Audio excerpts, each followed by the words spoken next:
7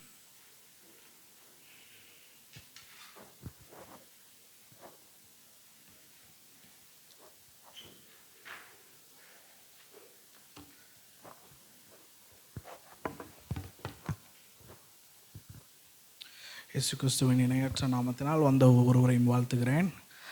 மற்றும் ஊடம் வாயிலாய் இணைகிற அனைவரையும் இயேசு கிறிஸ்துவின் நாமத்தினால் வாழ்த்துகிறேன். மீண்டும் அநேக நாட்களுக்கு அப்புறம் இந்த வாரம் வாய்ப்பு கிடைத்ததில் மிகுந்த மகிழ்ச்சி அடைகிறேன். தேவன் மகிமைப்படுவாராக. ஆமென். அநேக நேரங்களில் நம் வாழ்க்கையில் அநேக காரியங்கள் நம் மனதில் வருகிறது, நம்மை அச்சமூட்டும் காரியமாக காணப்படுகிறது. ஒரு இளைஞனின் வாழ்க்கையில் அவன் எதிர்காலம் எப்படி இருக்குமோ என்ற ஒரு ஏக்கம் உண்டு. ஒரு வயோதிபரின் காலங்களில் அவர்களுடைய கடைசி காலம் எப்படி இருக்கும் என்கிற ஒரு பயம் உண்டு. ஆமென். இது நம் சபையில் சொல்லவில்லை, பொதுவாக மனிதர்களாக பிறந்த யாவருக்கும் இருக்கிற ஒரு காரியமாகும். நமது காரியங்கள் எல்லாவற்றிலும் சத்தியத்தை தேடி ஓடுகிற ஒரு காரியமாக காணப்படணும். நமக்கு ஊக்கமளிக்கிற காரியம் எல்லாம் தேவனுடைய வார்த்தையாக காணப்படுகிறது. ஆமென்.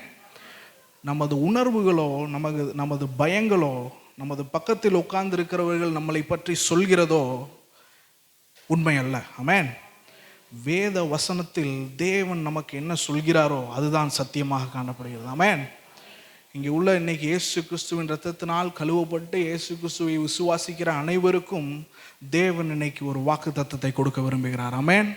இந்த நாளுக்கான இந்த வேத வசனம் ஏசாயா 46:1-4 தலைப்பு என்னனால் உங்களை சுமக்கிற தெய்வம். ஆமென். இங்கே வந்த யாவருக்கும் சொல்லப்படுகிற காரியம் உங்களை சுமக்கிற தெய்வம். அநேக நேரங்களில் வாசிப்பதற்கு முன்பாக ஒரு காரியத்தை சொல்ல விரும்புகிறேன். அநேக நேரங்களில் நாம் என்ன செய்து விடுகிறோம் என்றால், நம் பயத்தை முன்வைத்து அநேக வெளியான காரியங்களை நாடி ஓடி விடுகிறோம். நம் கண்களினால் பார்க்கிற காரியங்களை நோக்கி ஓடிவிடுகிறோம். தேவனை சார்ந்து வாழ்கிற வாழ்க்கை இல்லாமல் போய்விடுகிறது. அநேக நேரங்களில் நாம் என்ன நினைத்து விடுகிறோம் என்றால், நமக்கு ஒரு சில காரியங்கள் நம்ம செக்யூரிட்டி காரியங்களை வைத்து கொண்டால் நாம் நல்ல செக்யூராக இருக்கலாம் என்று நினைத்து விடுகிறோம். உலக காரியங்களை நம்பி கடந்து சென்று விடுகிறோம். இதற்கெல்லாம் மாற்றாக தேவன் என்று இஸ்ரவேல் ஜனங்களோடு அன்று பேசினவர் இன்று ஆவிக்குரிய இஸ்ரவேலாக இருக்கிற இந்த சபைக்கு அவர் பேச விரும்புகிறார். ஆமென். வாசிக்கும்படி கேட்கிறேன். ஏசாயா தீர்க்கதரிசன புஸ்தகம் 46:1 முதல் 4 வரை. பேல் பனியும் நேபோ குனியும், அவைகளின் விக்கிரகங்கள் காட்டு மிருகங்களுக்கும் நாட்டு மிருகங்களுக்கும் சுமையாகும். நீங்கள் சுமந்த சுமைகள் இளைத்து போன மிருகங்களுக்கு பாரமாயிருக்கும். அவைகள் ஏகமாய் குனிந்து பணியும். சுமைகளை அவைகள் தப்புவிக்க மாட்டாது. அவைகள் தாமே சிறைப்பட்டு போகும். யாக்கோபின் சந்ததியாரே, இஸ்ரவேல் சந்ததியில் மீதியாகிய சகல ஜனங்களே, எனக்கு செவி கொடுங்கள். தாயின் வயிற்றில் தோன்றினது முதல் உங்களை ஏந்தி, தாயின் கற்பத்தில் உற்பத்தி ஆனது முதல் உங்களை தாங்கினேன். உங்கள் முதிர் வயது வரைக்கும் நான் அப்படி செய்வேன். நரைவயது மட்டும் நான் உங்களை தாங்குவேன். நான் அப்படி செய்து வந்தேன். இனிமேலும் நான் ஏந்துவேன், நான் சுமப்பேன், தப்புவிப்பேன். ஆமென். இதைதான் தேவன் உங்களுக்காக சொல்ல விரும்புகிறார். நான் உங்களை ஏந்துவேன், தாங்குவேன், சுமப்பேன், தப்புவிப்பேன். ஆமென்.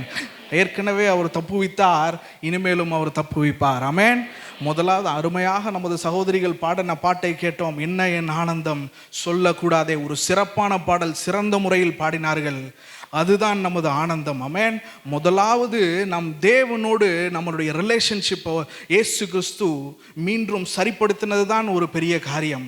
இந்த கோபாக்கினைக்கு தப்பி செல்ல வழி சொன்னவன் யார்? தேவனுடைய கோபாக்கினை வருகிறது, அதை தப்பி செல்ல தேவன் வழி வைத்தார். ஆமென். அதுதான் ஆனந்தமாக காணப்படுகிறது. இந்த முதலாவது தேவன் அந்த இதில் காத்தார். அந்த தேவன் சொல்லுகிற காரியம் ஏசாயா மூலமாக இஸ்ரவேல் ஜனங்களுக்கு பேசினார், இன்று சபைக்கு பேசுகிறார். ஆமென்.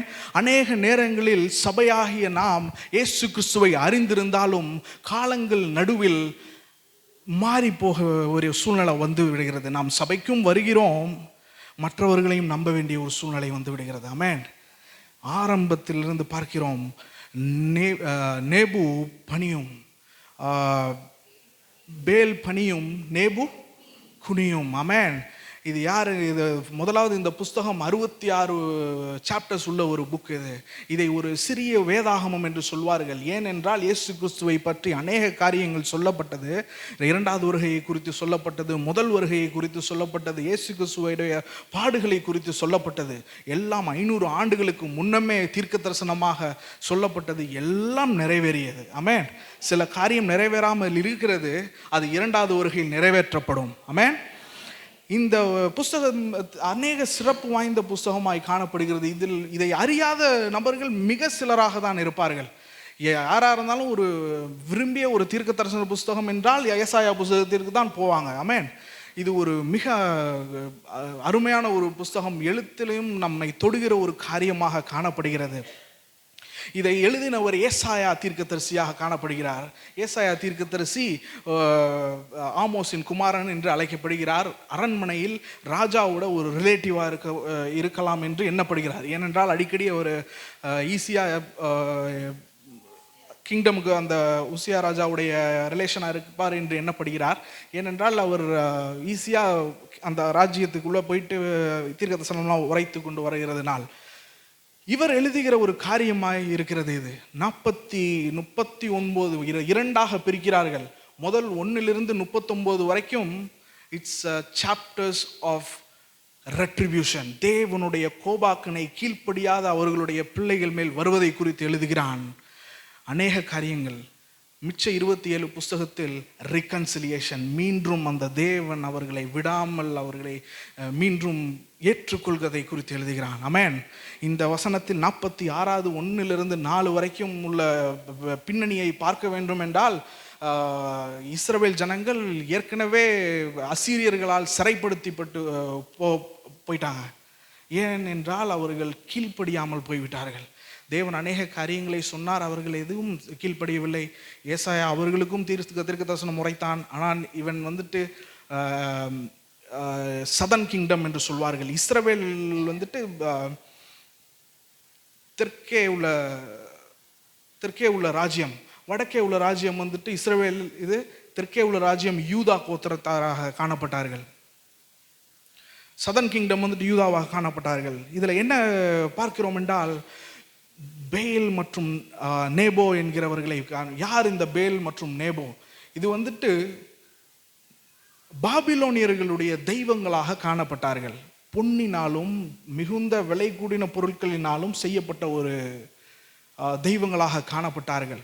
தேவன் சொல்கிறார், இவைகளை எல்லாம் அதை தூக்கிட்டு போற பிராணிகளுக்கும் உங்களுக்கும் தான் ஒரு சுமையாக காணப்படுகிறது. இதை வைத்து ஒரு புண்ணியமும் உங்களுக்கு கிடையாது, இதை வைத்து ஒரு பயனும் உங்களுக்கு இல்லை அப்படி என்று இஸ்ரவேல் ஜனங்களிடத்தில் சொல்கிறார். இஸ்ரவேல் ஜனங்கள் ராஜ்ய பாரத்தை தாவீதை வைத்து ஸ்திரப்படுத்தினார் தேவன். அதற்கப்புறம் அவர்கள் காலங்களில் பார்த்தோம் என்றால் போக போக அவர்கள் அரசியலை நம்பினார்கள், அவர்களுடைய திறமைகளை நம்பினார்கள், அவர்களுடைய அவர்களுக்கு கண்ணில் சரியின் பட்டதை நம்பினார்கள். அவர்கள் அநேக காரியங்கள் மற்ற ஒரு நாட்டிலிருந்து எடுத்துக்கொண்டார்கள். அதிலிருந்து வந்தது தான் இந்த சிலை இந்த பேல் மற்றும் நேபோவையும் இஸ்ரவேல் ஜனங்கள் ஆராதித்தார்கள். இந்த வழிபாடு எல்லாம் தேவன் வெறுத்தார். அவர்களிடத்தில் பேசினார். நேபோவும் ஏனென்றால் அவர்கள் பார்க்கிற காரியத்தை அவர்கள் நம்பினார்கள். அது எல்லாம் அவர்களுக்கு சுமையாக காணப்படுகிறது. அது உதவியற்ற ஒரு காரியமாக இருக்கும் என்று தேவன் அவர்களிடத்தில் சொன்னார். வாசிக்கும்படி கேட்கிறேன். சங்கீதம் 135 15 முதல் 18 வரை.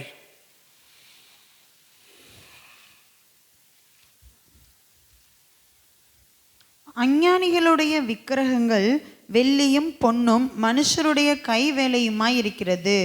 அவைகளுக்கு வாயிருந்தும் பேசாது, அவைகளுக்கு கண்கள் இருந்தும் காணாது, அவைகளுக்கு காதுகள் இருந்தும் கேளாது, அவைகளுடைய வாயிலே சுவாசமும் இல்லை.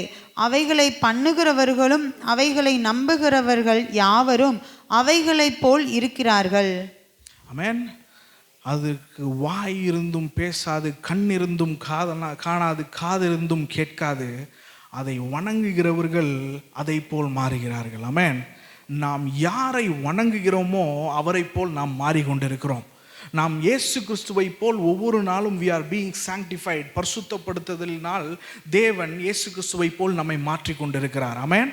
அதில் சொல்லுகிறான் சங்கீதக்காரன், இவைகள் எல்லாம் உபயோகமற்றது, அவர்களுக்கு கண் இருந்தும் பார்க்க முடியாது, காது இருந்தும் கேட்க முடியாது, செவி இருந்தும் கேட்காது, நாசத்தில் சுவாசம் இல்லை அவர்களுக்கு என்று சொல்கிறான் சங்கீதக்காரன்.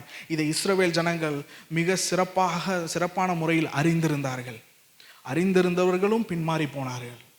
இது ஒரு சரியான ஒரு ஆரம்பமாக இருக்கவில்லை. தேவன் சொல்கிறார் அவர்களிடத்தில், பேலும் பனியும் நேபோவும் குனியும் எதுவும் என் முன்னால் நிற்காது என்று சொல்கிறார்.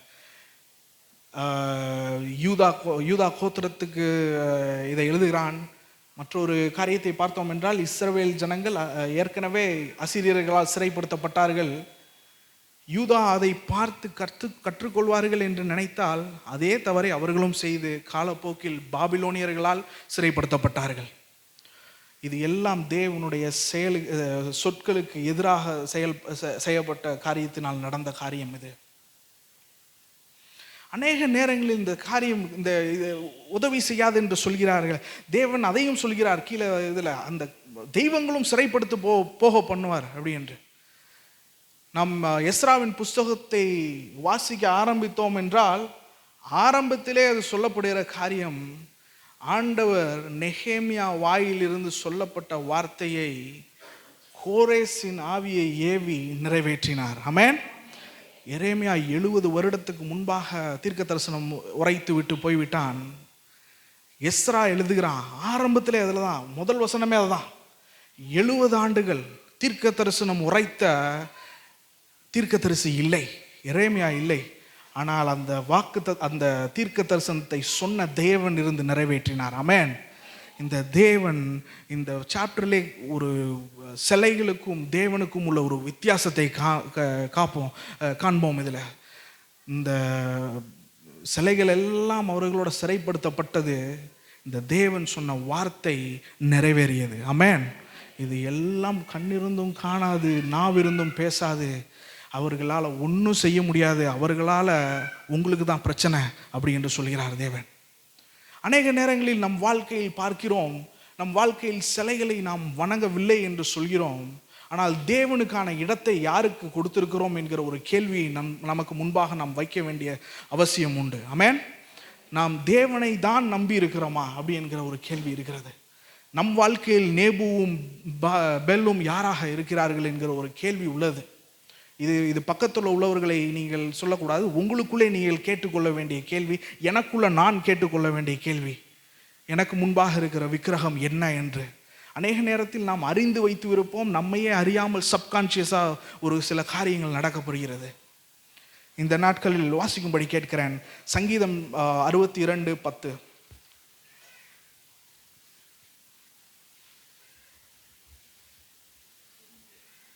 கொடுமையை நம்பாதிருங்கள், கொள்ளையினால் பெருமை பாராட்டாதிருங்கள், ஐஸ்வர்யம் விருத்தியானால் இருதயத்தை அதன் மேல் வைக்காதேயுங்கள். ஆமென். ஐஸ்வர்யம் அதிகமானால், அடுத்த வசனத்தை வாசிக்கும்படி கேட்கிறேன்.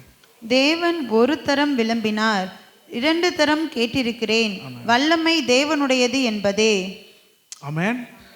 ஐஸ்வர்யம் பெருகினால் நமது கண்கள் ஐஸ்வர்யத்தின் மேல் போகக்கூடாது. ஆமென். அநேக நேரங்களில் நம் கண்கள் நம்மை அறியாமலே போய்விடுகிறது. இந்த உலகத்தில் கேட்டோம் என்றால் பணத்தை வைத்து நான் எதை வேணாலும் சாதித்து விடுவேன் என்று சொல்கிறவர்கள் அநேகர்கள் சொல்லலாம். பணத்தை வைத்து பணத்தை நோக்கி ஓடுகிறவர்கள் அநேகர்களாய் காணப்படுகிறார்கள். பணம் இருந்தால்தான் நான் இதெல்லாம் செய்ய முடியும் என்கிற ஒரு எண்ணங்களை நமக்குள்ள விதைக்கிறார்கள். ஆமென். அநேக நேரங்களில் பணம் எல்லாவற்றையும் செய்யும் என்கிற ஒரு காரியம் வந்து விடுகிறது. பணத்தை வைத்து யாரை வேணாலும் வாங்கி விடலாம் என்று ஒரு எண்ணங்கள் தோன்றிவிடுகிறது. இதெல்லாம் அறிந்த சங்கீதக்காரன் சொல்லுகிறான், பணம் பெருகும்போது உங்கள் கண் பணத்தின் மேல் போகாதிருப்பதாக. ஆமென். பணத்தின் மேல் நம் கண்கள் போகக்கூடாது, நம் கண்கள் தேவன் மீது இருக்க வேண்டும். ஆமென். நம் நம்பிக்கையின் இயேசு கிறிஸ்துவின் மீது இருக்க வேண்டும்.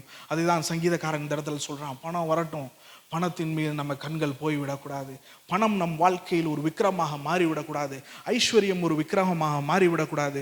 இங்கே இருக்கிற யாவரையும் தேவன் ஒரு நாள் ஆசீர்வதிப்பார். அவர் ஆசீர்வதிக்கிற காலத்தில் ஆசீர்வதித்த தேவன் மீதே நம்ம கண்கள் இருக்கணுமே ஒழிய அந்த ஆசீர்வாதத்தின் மீது நம்ம கண்கள் மாறிவிடக்கூடாது. ஆமென். இங்கு உள்ள உட்கார்ந்திருக்க யாவருக்கும் தேவன் ஆசீர்வதிக்கிற நாட்கள் வந்து கொண்டு இருக்கிறது. தேவன் சொல்கிற காரியம், கண்கள் பணத்தின் மேல் போகக்கூடாது. ஆமென். வாசிக்கும்படி கேட்கிறேன். சங்கீதக்காரன் எழுதினது 146 சங்கீதம் 3 வசனம் முதல் 7 வசனம் வரை.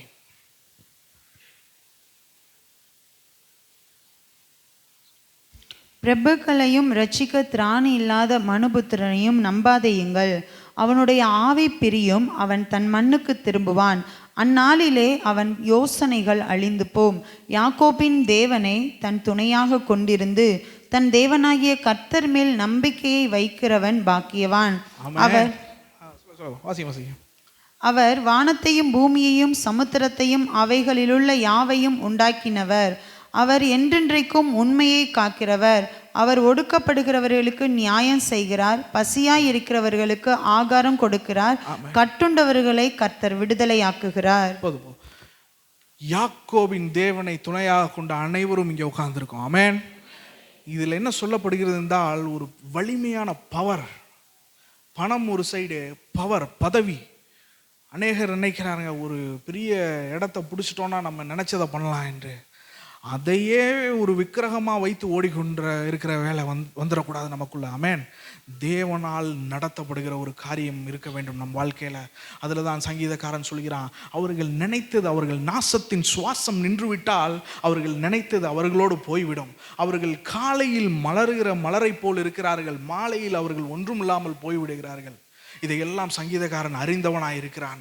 அவன் சொல்கிறான், இவர்கள் மேல் உங்கள் நம்பிக்கையை வைக்காதீங்க. ஆமென். நம் நம்பிக்கை, நான் எனக்கு சொல்லிக்கொள்ள வேண்டியது, அநேகரை அறிந்திருக்கலாம், அவர்கள் மேல் எங்கள் நம்பிக்கை இல்லை. அநேக இடங்களை நான் பவர்ஃபுல்லான பொசிஷனுக்கு போகணும்னு நினைக்கலாம், அது எங்களுடைய நம்பிக்கை இல்லை. ஆமென். நம் நம்பிக்கை யாக்கோபின் தேவன் மீது இருக்கிறது. ஆமென். மற்றொன்று வாசிக்கும்படி கேட்கிறேன். நீதிமொழிகள் 3 அதிகாரம் 5 வரைக்கும் வாசிக்கும்படி கேட்கிறேன். உன் சுய புத்தியின் மேல் சாயாமல் உன் முழு இருதயத்தோடும் கர்த்தரில் நம்பிக்கையாயிருந்து உன் வழிகள் எல்லாம் அவரை நினைத்துக்கொள். அப்பொழுது அவர் உன் பாதைகளை செவ்வைப்படுத்துவார். அப்பொழுது அவர் பாதைகளை செவ்வைப்படுத்துவார். எப்பொழுது என்றால், சுய புத்தியின் மேல் சாயாமல். ஆமென். அதே நீதிமொழிகளில் தான் இதே ஞானி தான் எழுதுகிறான், அநேக வழி மனிதர்களுக்கு சரியான வழி போல் தோன்றும், அதோட முடிவோ மரண வழிகள் என்று எழுதுகிறான். ஆமென். இந்த நாட்களில் நாம் அநேக காரியங்களை காண்கிறோம். ரேஷனலிஸ்ட் என்று சொல்லுகிறார்கள் தங்களை. ரேஷனலிஸ்ட்னா அவர்கள் ரொம்ப தர்க்க ரீதியாக எல்லாத்தையும் செய்து சரியா என்று பார்க்கிறவர்கள் என்று அவர்களை அழைத்துக் கொள்கிறார்கள். அவர்கள் மிக ஞானமுடையவர்கள் என்று அழைத்துக் கொள்கிறார்கள். அவர்கள் சொல்கிறார்கள், தனிமனித சுதந்திரம் என்று சொல்லி அநேக காரியங்களை வேறு பிரிக்கிறார்கள். வேதத்துக்கு புறம்பான அநேக காரியங்களை அவர்கள் சரி என்று சொல்கிறார்கள். ஏனென்றால் தர்க்க ரீதியாக அவர்களால் பேச முடியும், இது அவனுடைய இஷ்டம், அவன் எப்படி வாழ்ந்தால் என்ன என்று சொல்கிறார்கள். வேதத்துக்கு புறம்பான எல்லா காரியங்களையும் முன்பாக வைக்கிறார்கள். ஆமென். மனிதனுக்கு சரியாக தோன்றுகிற அநேக வழி உண்டு, அதன் முடிவோ மரண வழிகள் என்று எழுதப்படுகிறது. தன்னைத்தான் ஞானி என்று எண்ணக்கூடாது என்று சொல்லப்படுகிறது. தேவனுக்கு காத்திருக்க வேண்டும். ஆமென். நமது எல்லாமே, நமது வார்னிங், நம்மளோட சத்தியம் எல்லாம் வேத புஸ்தகம் நிர்ணயிக்கிறது. எது சரி எது தவறு என்று வேத புஸ்தகம் சொல்கிறது. ஆமென். வேதத்தில் ஒன்று தவறு என்று சொன்னால் அது தவறுதான், அதற்கு தர்க்கம் செய்வதற்கு இடமில்லை. ஆமென். தர்க்க ரீதியாக ஞானத்தை கொண்டு அவர்களே கொண்டு சொல்கிறார்கள் என்று சொல்கிறார்கள், அதுவெல்லாம் வேதம் புறக்கணிக்கிறது. அதான் ரோமரில் எழுதுகிறான், அவர்கள் இருளடைந்தது, அதாவது ரொம்ப ஸ்டிஃபாக இருந்துட்டாங்க, தேவனை அறிந்தும் அவரை மகிமைப்படுத்தாமல் போய்விட்டார்கள். அவர்களுடைய கண்கள், they were darkened, the reprobate mind, அவர்களுடைய மைண்ட் எல்லாம் தேவனை விட்டு தூரம் போன ஒரு காரியமாய் காணப்படுகிறது. இந்த தூரம் போன காரியங்களில் அந்த மைண்டை வைத்து அவர்கள் தர்க்கம் பண்ணினால் தவறான வழிக்கு தான் போவார்கள். வேதம் எதை தவறுன்னு சொல்கிறதோ அது தவறு. ஆமென். சுய புத்தியின் மேல் சாயாமல், ஆமென், கர்த்தருக்கு காத்திருக்க வேண்டிய ஒரு அனுபவம் வேண்டும். இதுதான் முதல்ல பணத்தை நம்பி விடக்கூடாது. பணம் கிடைத்தால் மிக தேவனுக்காக செய்ய வேண்டிய காரியங்களை செய்வோம், தேவனுடைய சித்தத்தை செய்வோம். ஆனால் பணத்தையே நாம் தேவனுடைய இடத்தில் வைத்து விட மாட்டோம். ஆமென். இரண்டாவது, எவ்வளவு வலிமையானவர்களாக இருந்தாலும் சரி, யாரை அறிந்திருந்தாலும் சரி, அவர்கள் எங்களுடைய வாழ்க்கையை தீர்மானிக்க மாட்டார்கள். ஏனால் அவர்கள் காலையில் முளைத்து மாலையில் போகும் மலராய் காணப்படுகிறார்கள். அவர்கள் அல்ல நமது காரியம். மூன்றாவது காரியம், நமது சுய புத்தியில் சாய்ந்து விடக்கூடாது, மனித ஆலோசனையோடு நின்று விடக்கூடாது, தேவனுடைய வசனத்தை சார்ந்து வாழ வேண்டும். ஆமென். நம் வாழ்க்கையில் பேலும் வீலும் நேபோவும் பணியும் தேவனுடைய வார்த்தையே நிலைத்து நிற்கும். ஆமென். மற்றும் அநேக காரியம் இதை ஒரு சொல்ல வேண்டும், வேதத்தின்படி சொல்ல வேண்டும் என்றால், அஹசியா ராஜா வந்துட்டு, இது வந்துட்டு எதில் வாசிக்க வேண்டாம், நான் சொல்லிவிட்டு கடந்து செல்கிறேன். ஒரு முறை எரேமியா 17:5 மட்டும் வாசிக்கும்படி கேட்கிறேன். எரேமியா 17:5. மனுஷர் மேல் நம்பிக்கை வைத்து மாம்சமானதை தன் புயபலமாக்கி கொண்டு கர்த்தரை விட்டு விலகுகிற இருதயம் உள்ள மனுஷன் சபிக்கப்பட்டவன் என்று கர்த்தர் சொல்லுகிறார். ஆமென். சபிக்கப்பட்டவன் என்று கர்த்தர் சொல்லுகிறார். அது என்ன என்று பார்த்தீர்கள் என்றால், நம் ஏற்கனவே எகிப்தை நம்பி இஸ்ரவேல் ராஜாக்கள் போய்விடுவார்கள். அவர்கள் என்ன நினைத்தார்கள், எகிப்து ஒரு பலமான, அது வந்துட்டு 2 ராஜாக்கள் 1:4 வரைக்கும் பார்க்கலாம். மற்றும் அடுத்த இது வந்துட்டு 2 ராஜாக்கள் 18:19-21 வரைக்கும் பார்க்க முடியும். நான் சொல்லிவிடுகிறேன் அது என்னவென்று. கவனித்தீர்கள் என்றால், முதலாவது இஸ்ரவேல் ஜனங்கள், அகசியா ராஜா வந்துட்டு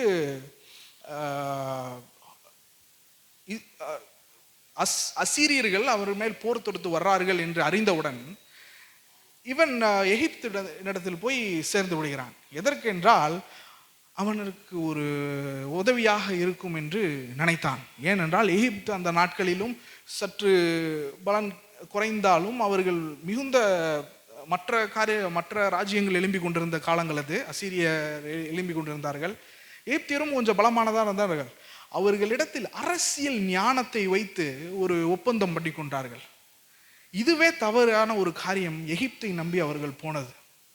மற்றும் இவர்களை பார்த்து ஒரு பாடம் கற்றுக்கொள்வார்கள் என்று பார்த்தால், யூதா ஜனங்களும் எசேக்கியா ராஜாவும் அதே தவறை செய்வதை நாம் பார்க்க முடியும். அது 2 ராஜாக்கள் 18:19-21 வரைக்கும் நீங்கள் வாசித்தால் தெரியும். அவனும் போய் எகிப்திடத்தில் போய் கேட்டுக்கொள்கிறான். அது என்னவென்று கவனித்தோம் என்றால், மனிதனையும் மனித பலத்தையும் நம்பினார்கள். எகிப்து எதை குறிக்கிறது என்றால், எகிப்து வந்துட்டு ஒரு விஞ்ஞான வளர்ச்சியிலும் அறிவிலும் ஞானத்திலும் அநேக செல்வங்களிலும் அநேக சரித்திரபூர்வமாக அவர்கள் பொன்னாய் விளங்கின ஒரு காலங்கள். இதை நம்பின ஒரு ராஜா அவர்களோடு போய் சேர்ந்தான். அவன் நினைத்தான், இது எல்லாம் நம்மை காப்பாற்றி விடும் என்று. முதலாவது இஸ்ரவேல் ராஜா அவரோடு சேர்ந்தான். அசீரியர்கள் அவர்களை பிடித்து கொண்டு போனார்கள். எசேக்கியா தப்பிவிட்டான். அவனுக்கு பின்பாக வந்தவர்கள் பாபிலோனியர்களால் சிறைப்படுத்தப்பட்டார்கள். அதுதான் எரேமியா அறிந்தவன் எழுதுகிறான், மனிதனை நம்புகிறவன் சபிக்கப்பட்டவன். ஆனால் அதில் இன்னும் கீழே பார்த்தீங்கன்னா, தேவனை நம்புகிறவனை பற்றி எழுதப்பட்டிருக்கு, அவர்கள் பாக்கியவான் என்று எழுதப்பட்டிருக்கு. ஆமென். இந்த சபையில் அநேக பாக்கியவான்கள் உட்கார்ந்துருக்கோம். ஆமென். ஒருபோதும் அந்த காரியத்துக்கு போய்விடக்கூடாது. வலிமையோ பவரோ ஹோலோ பெயரோ எதுவாக இருந்தாலும் அந்த இடத்தில் நாம் விழுந்து விடக்கூடாது. ஆமென். நம் வாழ்க்கையில் கேட்க வேண்டிய கேள்வி, நமக்கு முன்பாக நாம் நம்பி இருக்கிற காரியம் என்ன? நீங்கள் நம்பி இருக்கிற காரியம் என்ன? ஒரு இளைஞனாய் ஒரு இளம் பெண்ணாய் ஒரு காரியத்தை நோக்கி ஓடிக்கொண்டு இருக்கும்போது, யாரை நம்பி உங்களுடைய காரியங்கள் இருக்கிறது? உங்களுடைய விசுவாசம் யார் மீது இருக்கிறது? உங்களுடைய கடைசி கால வயோதிபராகும் போது உங்களுடைய நம்பிக்கை எது மேல் இருக்கிறது? நீங்கள் பயந்தீர்கள் என்றால் தேவனை நம்பவில்லை என்ற அர்த்தம். ஏனென்றால் அடுத்து சொல்கிறார், அதே மக்களிடத்தில் சொல்கிறார், நீங்கள் ஏன் இந்த நேபோவையும் பேலையும் நம்பி போனீர்கள்? ஏன் மற்றவர்களை நம்பி போனீர்கள்? ஏன் பணத்தை நம்பி போனீர்கள்? ஏன் பெயரையும் புகழையும் நம்பி போனீர்கள் என்று கேட்டுவிட்டு அவர் சொல்கிறார், வாசிக்கும்படி கேட்கிறேன். அடுத்த வசனத்தை 3ஆம் வசனத்தை வாசிக்கும்படி கேட்கிறேன். யாக்கோபின் சந்ததியாரே, இஸ்ரவேல் சந்ததியில் மீதியாகிய சகல ஜனங்களே, எனக்கு செவி கொடுங்கள். தாயின் வயிற்றில் தோன்றினது முதல் உங்களை ஏந்தி, தாயின் கற்பத்தில் உற்பத்தி ஆனது முதல் உங்களை தாங்கினேன். ஆமென். இதுதான் இரண்டாவது. முதலாவது பலனற்ற ஒரு விக்கிரகங்களை பற்றி பேசுகிறாரு. இரண்டாவது அதே ஜனங்களை திரும்பி பார்க்க சொல்கிறார். ஆமென். பூர்வ காலத்தை சிந்திக்க சொல்கிறார். இங்கே உள்ள யாவருக்கும் அதை தான் தேவன் சொல்கிறார். பூர்வ காலத்தை சிந்திக்க சொல்கிறார். அநேக நேரங்களில் நீங்கள் சில காரியங்கள் இன்டர்வியூலாம் போனால் உங்களோட ட்ராக் ரெக்கார்ட் பார்ப்பாங்க. பின்னால் என்ன நடந்திருக்குது, ஏற்கனவே எப்படி பெர்ஃபார்ம் பண்ணியிருக்காங்க என்று பார்ப்பார்கள் இல்லையா? அதே போல் தேவன் அவர்களை சொல்லுகிறார், இந்த விக்கிரகங்கள் எல்லாவற்றையும் அகற்றி விடுங்கள், இதை உங்கள் வாழ்க்கையில் நான் செய்த காரியங்களை திரும்பி பாருங்கள் என்று சொல்கிறார். உங்களை தாயின் கருவில் இருந்து நான் சுமந்து வந்தேன் என்று சொல்கிறார். இஸ்ரவேல் ஜனங்களுக்கு சொல்கிறார். அவர்கள் இதை சொன்ன மாத்திரத்தில் அறிந்திருப்பார்கள். ஏசாயா தீர்க்கதரிசன புஸ்தகம் 51வது அதிகாரம் 2வது வசனம் வாசிக்கும்படி கேட்கிறேன். தனித்தவனாய் ஆபிரகாமையும் சாராளையும் அழைத்தேன் என்று சொல்கிறார். உங்கள் தகப்பனாகிய ஆபிரகாமையும் உங்களை பெற்ற சாராளையும் நோக்கி பாருங்கள். அவன் ஒருவனாய் இருக்கையில் நான் அவனை அழைத்து அவனை ஆசீர்வதித்து அவனை பெருக பண்ணினேன். ஆமென். ஒருவனாய் இருக்கும் போது அழைத்தார். ஒருவனாய் அவனும் சாராளும் இருந்தாங்க. அநேக காரியங்கள் தேவன் சொன்ன வாக்கு தத்தத்துக்கு எதிராக இருந்தது. அவர்களுக்கு குமாரன் பிறக்க மாட்டாங்க என்று சொன்னார்கள். 2 பேரும் வயோதிபராக இருந்தார்கள். ஆனாலும் தேவன் சொன்னது போல் ஒரு குமாரனை கொடுத்தார். அந்த குமாரனுக்கு 2 கொடுத்தார். அதில் ஒருவனை தெரிந்து கொண்டு அவனை 12 கோத்திரத்தின் தகப்பனுக்கு தகப்பனாக்கினார். 12 கோத்திரத்தை தெரிந்து கொண்ட தேவன் பெரிய இஸ்ரவேல் ஜனங்களாய் மாற்றினார். தேவனுடைய வாக்கு தத்தங்கள் ஒவ்வொன்றாய் நிறைவேறியது.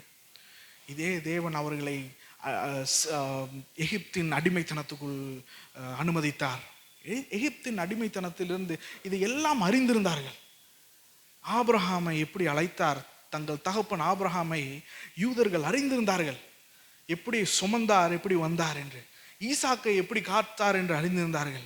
தங்களது தகப்பன் யாக்கோபை ஏசாவின் இடத்திலும் அநேக தீமைகள் மத்தியிலும் எப்படி காத்தார் என்று அறிந்திருந்தார்கள். மற்றும் இஸ்ரவேல் ஜனங்கள் இஸ்ரவேலிலிருந்து எகிப்திலிருந்து தேவன் எவ்வளவு வலிமையான கரத்தை கொண்டு வெளியே கொண்டு வந்தார் என்று அறிந்திருந்தார்கள். ஆமென். அதை அறிந்தவர்கள் தான் அவருக்கு கீழ்ப்படியாமல் மீண்டும் போனார்கள். ஒரு கண்குட்டியை ஏற்படுத்தினார்கள். திரும்பியும் ஒரு சில வேலைப்பாடு தேவனுக்கு விரோதமாய் பண்ணினார்கள். தேவனும் அவர்கள் மேல் கோபமடைந்தார். 400 வருடம் அவர்களை வனாந்திரத்தில் இது பண்ணினார். ஆனால் வனாந்திரத்தில் அவர் அப்படி விட்டு விடவில்லை. ஆமென். தேவன் கோபம் கொண்டார். வனாந்திரத்திலும் அவர்களை விட்டு விடாமல் இருந்தார். ஆமென். வாசிக்கும்படி கேட்கிறேன். உபாகமம் 1:31.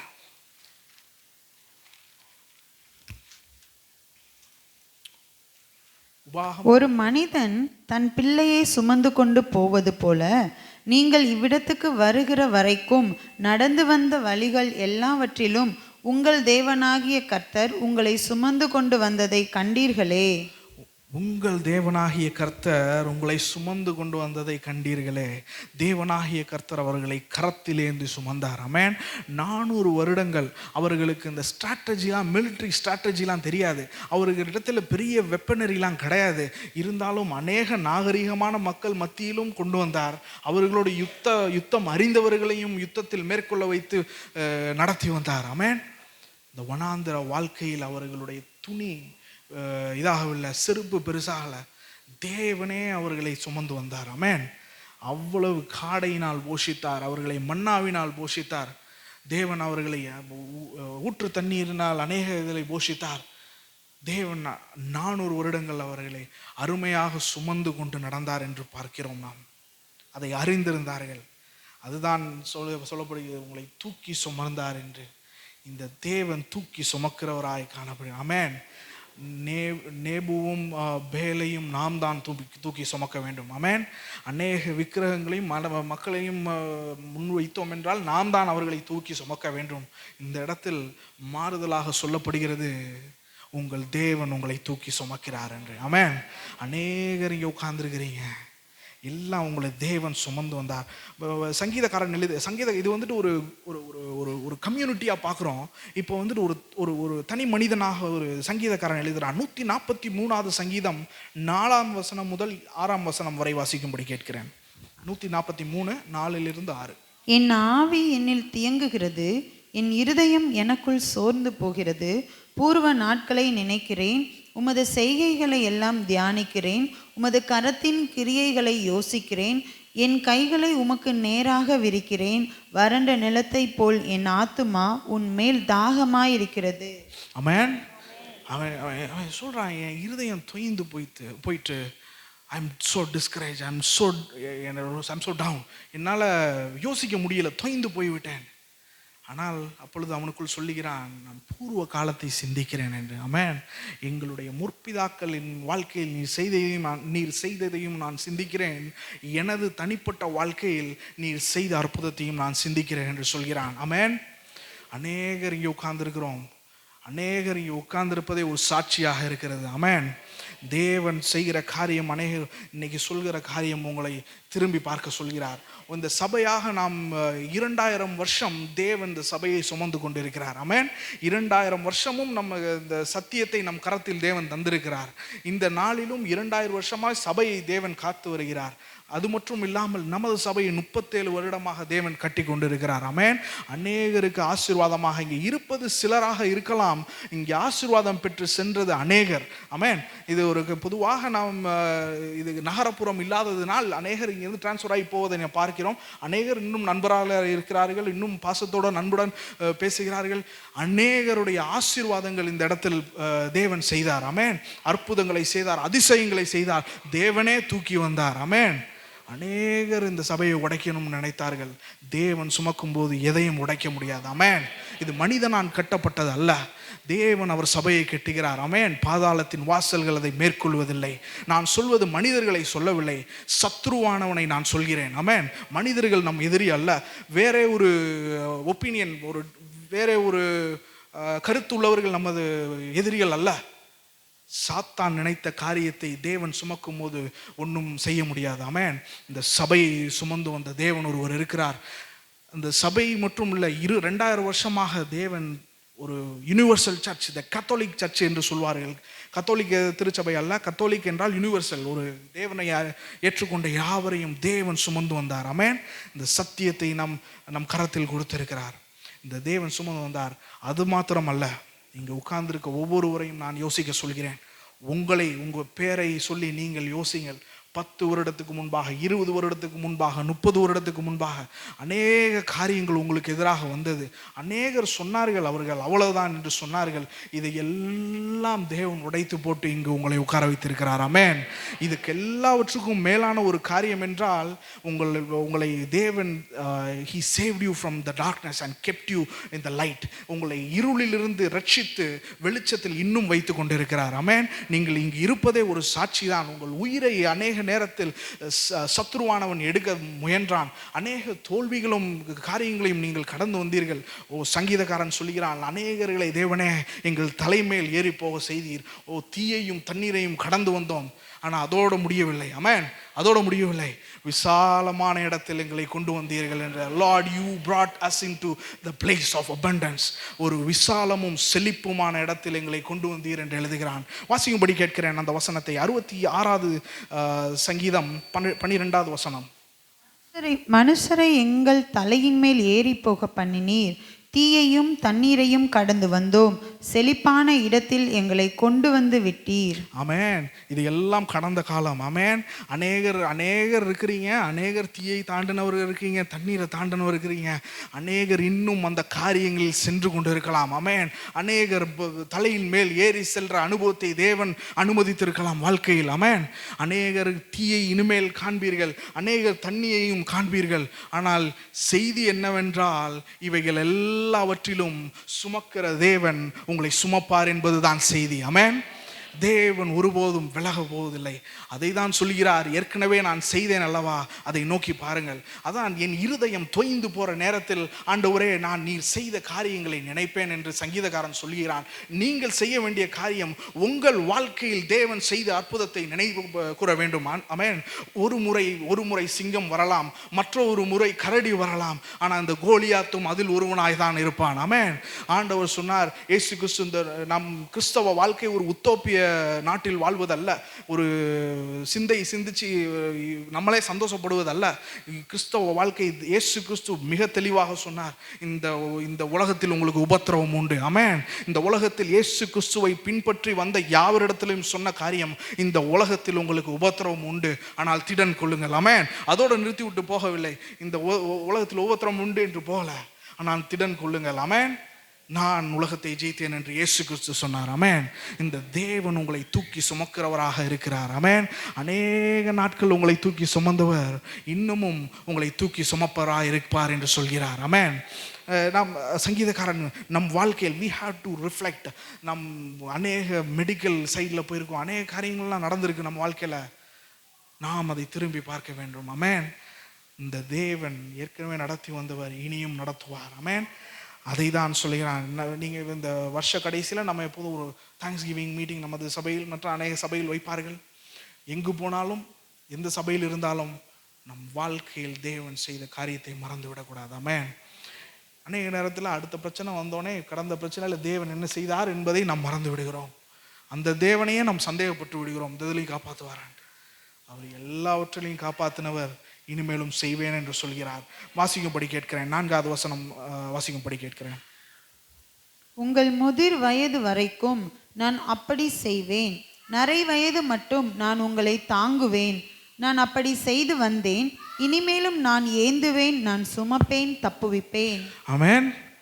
ஏந்துவேன் மட்டும் சொல்லிட்டு விடல, ஏந்துவேன், சுமப்பேன், தப்பு வைப்பேன். ஆமென். நாம் வாழ்கிற உலகத்தில் தப்பு வைக்கும் கரம் நமக்கு தேவை. ஆமென். செய்தியை இது ஆன் பண்ணாலே வர்ற காரியங்கள் வந்துட்டு திடுக்கிட வைக்கிற காரியங்களாக இருக்கிறது. அநேக காரியங்களில் தேவனை சார்ந்து இருக்க வேண்டிய சூழல் தேவைப்படுகிறது. ஆமென். இந்த தேவன் சொல்கிறார், அநேக இந்த இது லைஃப் இன்சூரன்ஸ் இதை பார்த்தீங்கன்னா விளக்கு அணையாதபடிக்கு ஒரு பிக்சர் வச்சுருப்பாங்க. ஆனால் விளக்கு அணைஞ்சாதான் உங்களுக்கு அந்த பலன் கிடைக்கும், அது உங்களுக்கு கிடைக்காது. நீங்கள் ஆனால் இந்த தேவன் நீங்கள் இருக்கும்போதும் சுமக்கிறார், மறுபடியும் சுமப்பார். இந்த உலகத்தை விட்டு நாம் போகும்போதும் சுமக்கிறவராக இருக்கிறார். ஆமென். இந்த உலகத்தை நாம் அநேக நேரங்களில் நாம் வாழ்க்கை இதோடு முடிந்து விடுகிறது என்று நினைத்து விடக்கூடாது. ஆமென். மீண்டும் ஒரு முறை உபாகமம் 1:31 வாசிக்கும்படி கேட்கிறேன். ஒரு மனிதன் தன் பிள்ளையை சுமந்து கொண்டு போவது போல நீங்கள் இவ்விடத்திற்கு வரும் வரைக்கும் நடந்து வந்த வழிகள் எல்லாவற்றிலும் உங்கள் தேவனாகிய கர்த்தர் உங்களை சுமந்து கொண்டு வந்ததை கண்டீர்களே. ஆமென். இதை அவங்க இஸ்ரவேல் ஜனங்களுக்கு சொல்றான், சுமப்பார், காப்பார் எல்லாம் சொன்ன உடனே, தேவன் சொன்ன உடனே அவங்களுக்கு தெரியுது ஏற்கனவே பண்ண தேவன் இனிமேலும் செய்வார் என்று நம்புகிறார்கள். அவர்களுடைய முற்பிதா யாக்கோபு, வாசிக்கும்படி கேட்கிறேன், இதை ஒரு முறை இதை சொல்லும் பொழுது அவர்களுக்கு எதிர்காலமாக காணப்படுகிறது. இது 2வது பார்ட் வந்துட்டு ஒரு ரீகன்சிலியேஷன், தேவன் மீண்டும் சேர்த்துக்கொள்கிறார். மற்ற 27 புஸ்தகத்தில் அநேக புஸ்தகங்கள் ரீகன்சிலியேஷனாக இருக்கும், ரொம்ப தேவன் திரும்பியும் அவர்களை சேர்த்துக்கொள்வது போல்.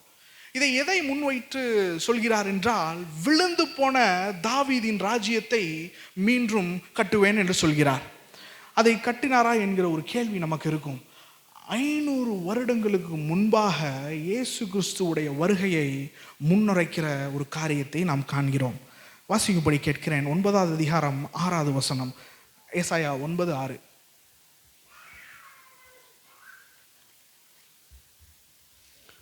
நமக்கு ஒரு பாலகன் பிறந்தார், நமக்கு ஒரு குமாரன் கொடுக்கப்பட்டார், கர்த்தத்துவம் அவர் தோளின் மேல் இருக்கும். அவர் நாமம் அதிசயமானவர், ஆலோசனை கர்த்தா, வல்லமையுள்ள தேவன், நித்திய பிதா, சமாதான பிரபு எனப்படும். ஆமென். தேவனே மனிதனாக இறங்கி வரப்போகிற காலம் வருது. அன்றைக்கு அது ஏசாயா சொல்லும் பொழுது அது எதிர்காலமாக இருக்கிறது. நாம் இன்று பார்க்கும் பொழுது அது கடந்த காலமாக இருக்கிறது. அதை ஃபியூச்சர் பாஸ்ட் என்று சொல்வார்கள்.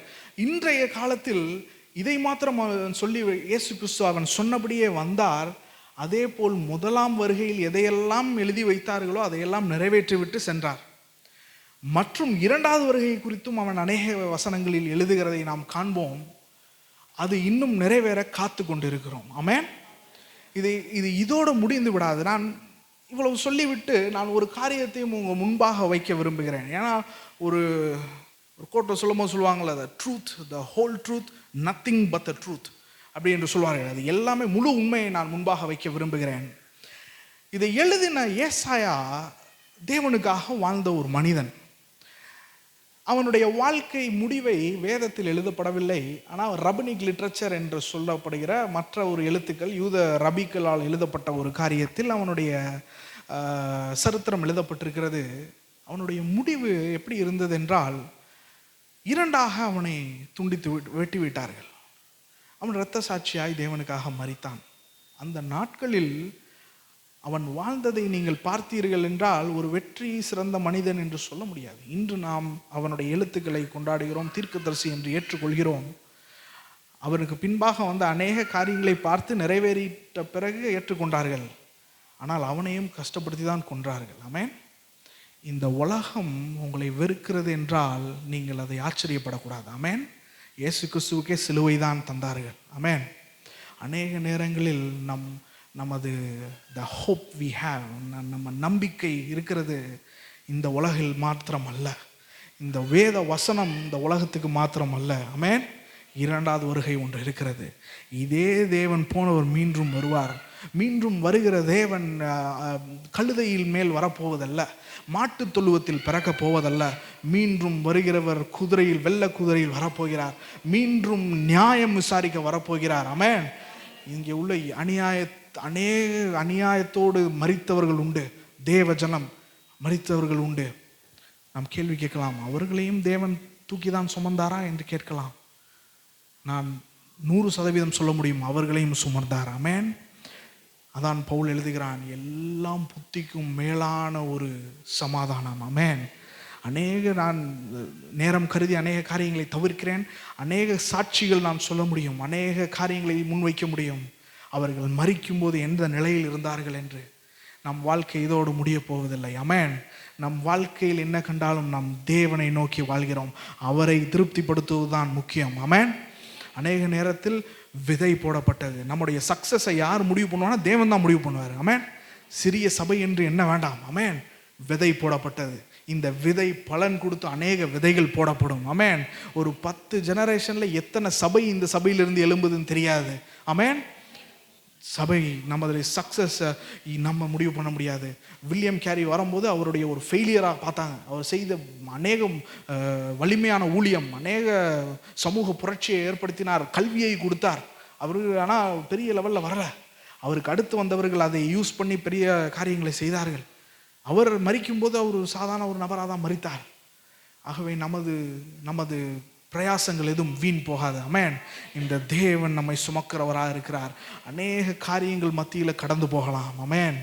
இந்த தேவனை நோக்கி நாம் வாழ்ந்து கொண்டு இருக்கிறோம். இந்த தேவன் சொல்கிறார், அநேகர்களுக்கு யோசனை இருக்கலாம், கடைசி காலம் நம்ம என்ன செய்வோம் என்று. கடைசி இது நமக்கு பலன் நம்மை விட்டு போய்விட்டால் என்ன செய்வோம் என்கிற எண்ணம் இருக்கலாம். இந்த தேவன் தான், நீங்கள் பலன் இல்லாமல் தாயின் கருவிலிருந்து பிறக்கும் போது அவர் தான் உங்களை சுமந்தார்.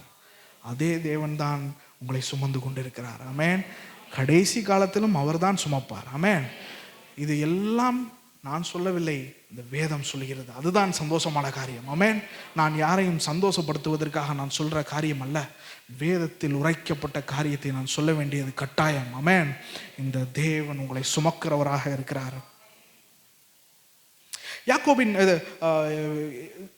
ஆதியாகமம் 28:15 வாசிக்கும்படி கேட்கிறேன்.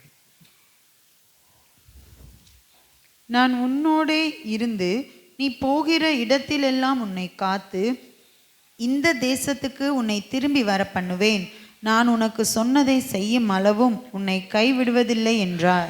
இது யாக்கோபை பார்த்து தேவன் சொல்கிறார். அவர் சொன்ன காரியத்தை அதே நேரத்தில் நிறைவேற்றினார். ஆமென்.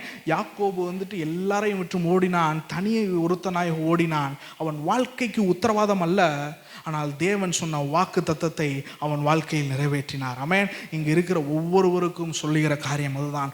உங்களை எதற்காக தேவன் வைத்திருக்கிறாரோ அந்த காரியத்தை நிறைவேற்றுவார்.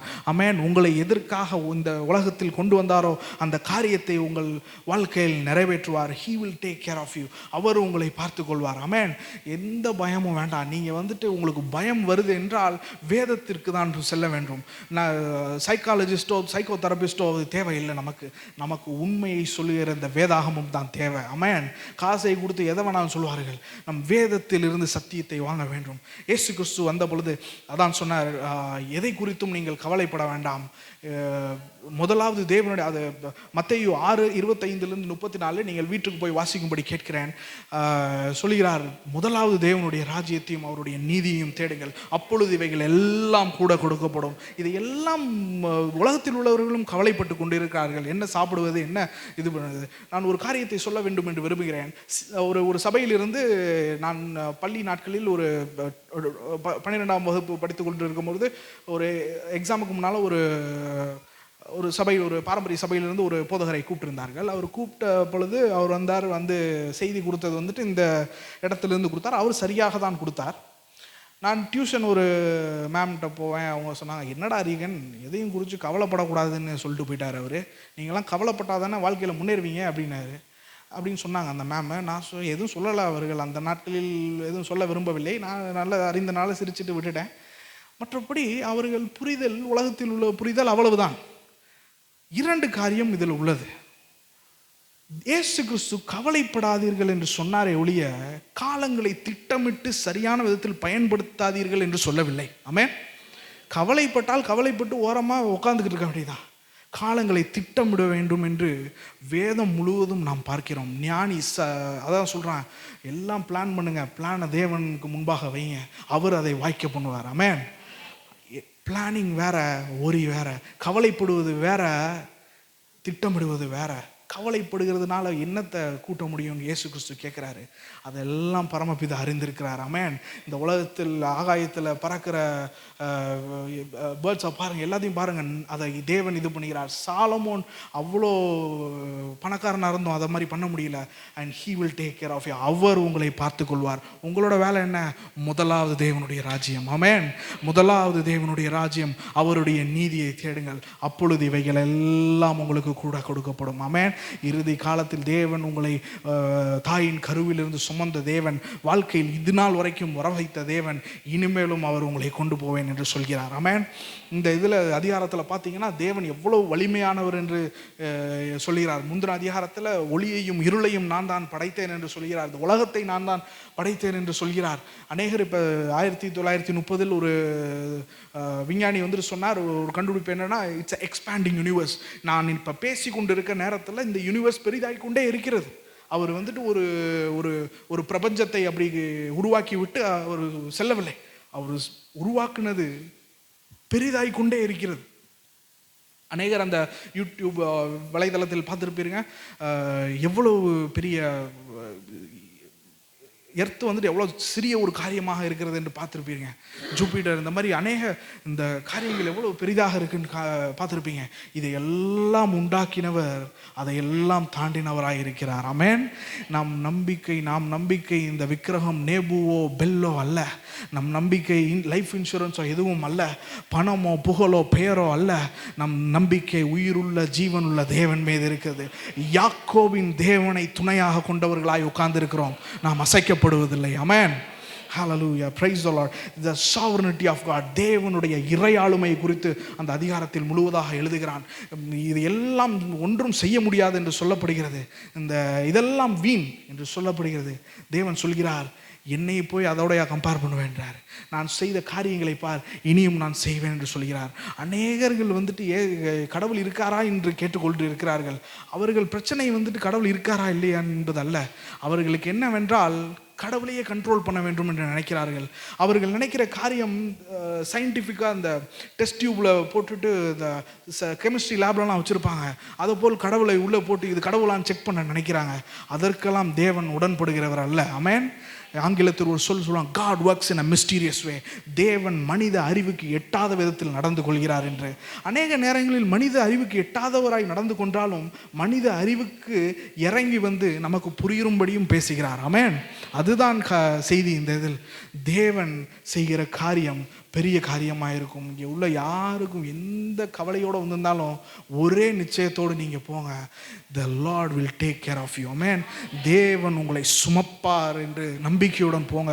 தேவன் உங்களை காப்பார் என்கிற நம்பிக்கையோடு போங்க. அநேக வேதத்தில் அநேக காரியங்கள் சொல்லலாம், இந்த உலகில் அநேக காரியங்கள் சொல்லலாம், நம் சபையில் அநேக காரியங்கள் சொல்லலாம், உங்கள் வாழ்க்கையிலே அநேக காரியங்கள் சொல்லப்படலாம். ஆமென். இந்த தேவன் செய்ததை மீண்டும் செய்வார். ஆமென். வாசிக்கும்படி கேட்கிறேன். கடைசியாக ஏசாயா 26:3 வாசிக்கும்படி கேட்கிறேன். 26வது அதிகாரம் 3ஆம் வசனம். உம்மை உறுதியாய் பற்றி கொண்ட மனதை உடையவன் உம்மையே நம்பி இருக்கிறபடியால் நீர் அவனை பூரண சமாதானத்துடன் காத்து கொள்வீர். ஆமென். உறுதியாய் யாரை நம்பி இருக்கிறபடியால்? அவரையே நம்பி இருக்கிற பூரண சமாதானம். ஆமென். நம் சமாதானம் வேதத்திலிருந்து வருகிறது, தேவ பிரசன்னத்திலிருந்து வருகிறது. ஆமென். உண்மையே நம்பி இருக்கிறபடியால், இந்த உலகத்தை நம்பாதபடியால், தேவனையே நம்பியிருக்கபடியால், மனுஷனை நம்பாதபடியால், தேவனையே நம்பியிருக்கபடியால், பணத்தை நம்பாதபடியால், தேவனையே நம்பியிருக்கபடியால், ஆமென், என்று ஒப்பு கொடுக்க வேண்டும், ஆராய்ந்து அறிய வேண்டும். அதான் எழுதுகிறான். ஒரு யோசுவா எழுதின புஸ்தகம் 21:45 வாசிக்கும்படி கேட்கிறேன்.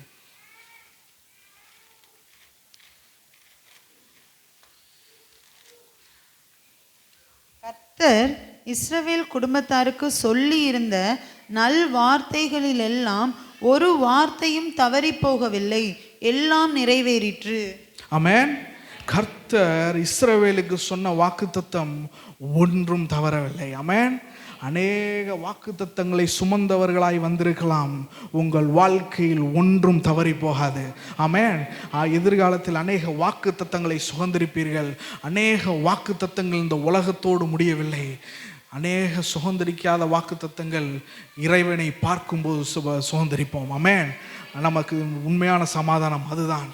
கடைசியாக நம் வாழ்க்கையில் வருகிற காரியம் முடியும் போது அதை சொல்வீர்கள், நான் தேவன் சொன்ன ஒன்றாகிலும் என் வாழ்க்கையில் நிறைவேறாமல் இருந்ததில்லை. ஆமென். இந்த ஆசீர்வாதம் உங்களோடு முடிவதல்ல, உங்கள் சந்ததியின் மேல் தேவன் பொழிகிற காரியமாக காணப்படுகிறது. இந்த நபர் இயேசுவை ஏற்றுக்கொண்டார். அவர்களுடைய சந்ததி 10 வருடங்களுக்கு பிறகு பார்த்தால் தேவனுடைய ஆசீர்வாதத்தை நாங்கள் காண்றோம். இந்த தேவன் யார் என்று மற்றவர்கள் கேட்பார்கள். உங்களை ஆசீர்வதிப்பது உங்களை ஆசீர்வதிக்க வேண்டும் என்பதற்காக அல்ல, தேவனுடைய மகிமைக்காக அதை செய்கிறார். ஆமென். உங்களுடைய ஆசீர்வாதம் உங்களோடு முடிவு போவதல்ல, உங்கள் சந்ததிகளை தேவன் ஆசீர்வதிக்கிறார். ஆமென். அதான் கடைசியாக பவுல் சொன்ன காரியத்தை, பவுல் பிலிப்பியர் சபைக்கு சொன்னதை நம் சபைக்கு பவுல் சொல்வது, ஆண்டவர் சொல்வது என்னவென்றால், 4வது அதிகாரம் 6-7 வரைக்கும் வாசிக்கும்படி கேட்கிறேன். நீங்கள் ஒன்றுக்கும் கவலைப்படாமல் எல்லாவற்றையும் குறித்து உங்கள் விண்ணப்பங்களை ஸ்தோத்திரத்தோடே கூடிய ஜெபத்தினாலும் வேண்டுதலினாலும் தேவனுக்கு தெரியப்படுத்துங்கள். அப்பொழுது எல்லா புத்திக்கும் மேலான தேவ சமாதானம் உங்கள் இருதயங்களையும் உங்கள் சிந்தைகளையும் கிறிஸ்து இயேசுவுக்குள்ளாக காத்துக்கொள்ளும். ஆமென். ஒன்றை குறித்தும் கவலைப்படவானா. நீங்கள் சொல்ல வேண்டியது யார்கிட்ட என்றால் பக்கத்தில் உள்ளவங்கள்ட்ட இல்லை, இங்கே வாங்க என்னோட கவலையை கேளுங்க, அதெல்லாம் இல்லை. சோத்திரத்தோட நன்றியோட பாஸ்ட் ஏற்கனவே செய்ததையெல்லாம் நினைத்து தேவன் முன்பாக வைக்கிறீங்க. ஆமென். இந்த தேவன் முன்பாக வைக்கும்போது சகல the peace that surpasses all understanding, எல்லாம் புத்திக்கும் மேலான ஒரு சமாதானம் இருக்கும். ஆமென். நீங்கள் கடந்து செல்கிற காரியங்கள் ரொம்ப கடினமான காரியங்களாக இருக்கலாம். இது வெறுமையான வார்த்தை அல்ல, தேவ வசனமாக காணப்படுகிறது. புத்தி கெட்டாத, மற்றவர்கள் பார்த்து ஆச்சரியப்படும் காரியம் நடக்கும். ஆமென். புத்தி கெட்டாத சமாதானம் உங்களை ஆட்கொள்ளும். ஆமென். கடைசியாக என்ன சொல்ல வேண்டும் விரும்புகிறேன் என்றால், இதை எழுதுகிற பவுல் ஒரு சிறையிலிருந்து எழுதுகிறான், ஒரு சபைக்கு எழுதுகிறான், மிகுந்த சந்தோஷமாக எழுதுகிறான். சந்தோஷமாக அவன் எழுதினது மாத்திரம் இல்லாமல் மற்றவர்களையும் சந்தோஷமாக இருங்கள் என்று சொல்கிறான் அடிக்கடி. இது எல்லாம் யாரால் முடியும் என்றால் கிறிஸ்துவுக்குள் இருக்கிறவர்களால் மாத்திரம்தான் முடியும். ஆமென். இந்த உலகத்தில் உபத்திரவம் உண்டு, திடன் கொள்ளுகள், நான் உலகத்தை ஜெயித்தேன். அதே தேவன் தான் சொல்கிறார், உங்களை சுமப்பேன், தாங்குவேன், தப்புவிப்பேன் என்று. ஆமென். கண்களை மூடி நாம் ஜெபிப்போமாக. ஹல்லேலூயா, பிரைஸ் தி லார்ட். நம்மள ஆண்டவரை நோக்கி ஜெபிப்போமாக. ஹல்லேலூயா. இம்மட்டும் கைவிடாதேவன் இனியும் கைவிட மாட்டான். இம்மட்டும் கைவிடாதேவன் இனியும் கைவிட மாட்டான். தாயின் வயிற்றில் தாங்கினா ஆயுள் முழுதும் தாங்குவா. ஆயுள் முழுதும் தாங்குவா. தாங்குவா, தப்பு வைப்பா, ஏந்துவா. நம் தெய்வம் தாங்குவார், தப்புவிப்பார், ஏந்துவார். நம் தெய்வம் ஆயன் இயேசு ஆடுனான், ஆதலால் பயமில்லை. ஆயன் இயேசு ஆடுனான், ஆதலால் பயமில்லை. சாத்தான் பறிக்க முடியாது, சாத்தான் பறிக்க முடியாது. சபிக்கிறேன் இயேசு நாமத்தில், சபிக்கிறேன் இயேசு நாமத்தில். தாங்குவார், தப்புவிப்பார், ஏந்துவார். நம் தெய்வம் தாங்குவார், தப்புவிப்பார், ஏந்துவார். நம் தெய்வம் மட்டும் கைவிடாதேவர், இனியும் கைவிட மாட்டார். இம்மட்டும் கைவிடாதேவர், இனியும் கைவிட மாட்டார். தாயின் வயிற்றில் தாங்கினார், ஆயுள் முழுதும் தாங்குவார். தாயின் வயிற்றில் தாங்கினார், ஆயுள் முழுதும் தாங்குவார். தாங்குவார், தப்புவிப்பார், ஏந்துவார். நம் தெய்வம் தாங்குவார், தப்புவிப்பார், ஏந்துவார். நம் தெய்வம். ஹல்லேலூயா. நல்ல வார்த்தைகளுக்காக ஸ்தோத்திரம். இந்த உலகத்தில் இருக்கக்கூடியதான தெய்வம் என்று சொல்லப்படுகிறவைகள், தேசத்தினுடைய ஒவ்வொரு காரியத்திலும் ஆண்டவர் சொல்கிறார், அவைகளே பணிந்து போகும், அவைகளின் நியாயம் தீர்க்கப்படும். இந்த நம்பிக்கை எல்லாம் ஆண்டவர் மீது இருப்பதாக. நாம் செய்கின்ற ஒன்றிலே நம்பிக்கை என்பதை விட தேவன் மீது நம்பிக்கை இருப்பதாக. ஆண்டவரை நம்பி இருக்கிற மனுஷன் பாக்கியவான். அநேகமுறை மனுஷனை நம்பி ஏமாந்து போனோம். ஆண்டவரை நம்பி வரும், ஆண்டவருடைய வாக்குத்தத்தங்களை நம்பி வரும். அவர் சுமந்த பாதையை ஒருவன் நினைத்து பார்ப்போம். நம்மை நடத்தின பாதைகளை ஒரு பரிசை நினைத்து பார்ப்போம். தகப்பன் நற்பிள்ளைக்கு சுமப்பது போல சுமந்தவர். ஹல்லேலூயா. அதோடு சுமந்து முடித்து விட்டவர் அல்ல, ஜீவிய காலம் முழுவதும் நம்மை சுமக்கக்கூடிய தெய்வம். நாம் சுமக்கிற ஒரு தெய்வத்தை அல்ல, நம்மை சுமக்கிற தெய்வத்தை ஆராதிக்கிறோம். ஹல்லேலூயா. அவர் வாக்குத்தத்தங்கள் வசனங்கள் ஒன்றாயிலும் தரையில் விழுந்து போகவில்லை. எல்லாவற்றையும் நிறைவேற்றி கொடுத்த தெய்வ குமாரன் அவர். ஹல்லேலூயா. ஸ்தோத்திரம் ஆண்டவரே. ஹல்லேலூயா. அந்த தெய்வன் நம்முடைய வாழ்க்கையில, அவரை நம்பி வந்த நம்முடைய வாழ்க்கையில அற்புதமாய் நடத்துவாராக. நம்ம நம்பிக்கை எல்லாம் எதுவுமே இல்லை, ஒரே ஒருவர் கர்த்தர் மீது நம்பிக்கை வைத்து கர்த்தர் மீது தன்னுடைய புயபலமாய் கொண்டிருக்கிற மனுஷன் அவன் பாக்கியவன். அவனுடைய பிரயாசங்களை ஆசீர்வதிக்கும் தெய்வம். ஹல்லேலூயா. ஸ்தோத்திரம் ஆண்டவரே. ஒரு நாட்களில் நல்ல முன்னேற்றமான நல்ல ஆவிக்குரிய வாழ்க்கையை கர்த்தர் நமக்கு தருவானாக. பேல் பனிய நெபோ குனி, அது பாபிலோனிய தெய்வங்கள். ஏசாயா அதைத்தான் சொல்லுகிறான். இந்த அதிகாரத்தின் தொடக்கமே அதுதான் சொல்லுகிறான். ஏன் சொல்றேன்னு சொன்னா, நீங்க 45ஆம் அதிகாரத்தின் முதல் வசனத்தை வாசிக்கும் போது, இவைகளெல்லாம் பணிய பண்ணுவதற்கு ஒருவன் அங்கே எழும்பி வருகிறான். என் தாசனாகி கோரிஸ் ஒருவன் எழும்பி வருகிறான். தரியு என்று சொல்லி விளைக்கப்பட்ட ஒருவன் எழும்பி வருகிறான். இந்த தேசத்துக்கு ஒரு முற்றுப்புள்ளி வைப்பான். தெய்வ ஜனக்கு விரோதமாக எழும்பின இந்த தெய்வங்களை வைத்துக்கொண்டு தெய்வ ஜனத்தை வென்று விடலாம் என்று சொல்லி வந்த அவனுடைய வாழ்க்கையில் ஒரு நாள் குனிந்து போகும் என்பதை ஆண்டவர், எவ்வளவு பெரிய உயர்வு மேன்மை இருந்தாலும் ஆண்டவர் இன்னொருவனை வைத்து அந்த தெய்வங்களை எல்லாம் குனிய பண்ணின தெய்வம். மடங்க பண்ணினவர். அவர்கள் சுமந்தார்கள், மிருகங்கள் களைத்து போனது. அவர்கள் சுமந்தார்கள், வெட்கப்பட்டு போனார்கள். ஆனால் நம்முடைய ஆண்டவர் நம்மை சுமக்கிறார், ஜீவிய காலம் முழுவதும் ஆசீர்வாதமாய் இருக்க பண்ணுகிறார். பரிசுத்த நல்ல பிதாவே, உமக்கு ஸ்தோத்திரம் ஐயா. வார்த்தைகளுக்காக நன்றி.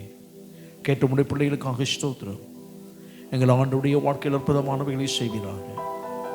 எவைகள் ஞாபகம் இருக்குதோ இல்லையோ, எங்களை சுமக்கிற தேவன் ஒருவர் இருக்கிறார் என்றதான அந்த நம்பிக்கை எங்கள் வாழ்க்கையில் உறுதியாக இருப்பதாக, எங்களுக்கு எதிராய் வரக்கூடியதான கிரியைகளை நீ ஆண்டவரே குனிய பண்ணுகிறவர், மிதிக்க பண்ணுகிற தேவன் என்பதை அறிந்திருக்கிறோம். நீர் எங்களுக்கு பலவிதமான வாக்குத்தத்தங்களை கொடுத்திருக்கிறீர். அவையெல்லாம் ஒரு நாள் வீணாய் போவதில்லை, தரையிலே விழுந்து போவதில்லை. நிறைவேற்றி கொடுக்க வல்லவரையா, வார்த்தையிலே உண்மையுள்ளவர், சர்வ வல்லமையுள்ள தேவன். ஆண்டவரே, உம்முடைய ஆளுகை எப்பொழுதும் எங்கள் வாழ்க்கையில் உண்டையா. எங்களை முற்றிலுமாய் தாழ்த்துகிறோம். ஆசீர்வதியும் இயேசு கிறிஸ்துவின் ஜெபிக்கிறோம் நல்ல பிதாவே. நாத்துமாவே கர்த்தரை ஸ்தோத்திரி, நாத்துமாவே கர்த்தரை ஸ்தோத்திரி.